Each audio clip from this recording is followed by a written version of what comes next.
नमस्कार शेतकरी बंधूंनो, रेशीम क्रांती चॅनलमध्ये आपलं सहर्ष स्वागत आहे। आज आपल्या बॅचचा पहिला दिवस। त्याच्या अगोदर आपण सर्व बेड तयार करून घेतले। मुंग्यांचा त्रास होऊ नये म्हणून आपण रॅकच्या खाली वाट्या ठेवून त्यात पाणी ओतून घेतलेलं आहे। चॉकी शेडवरती आल्यानंतर त्यावरती विटकर विजेता पावडर धुवून घ्यायची आहे। त्यानंतर अर्ध्या तासांनी पाला द्यायचा आहे।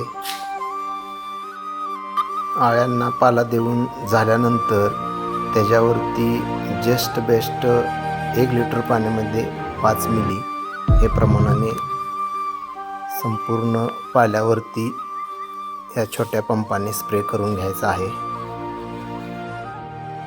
असेच बॅच संपस्तोपर्यंतचे सर्व व्हिडिओ पाहण्यासाठी चॅनलला लाईक करा, शेअर करा, कमेंट्स करा आणि सबस्क्राईब करा। धन्यवाद।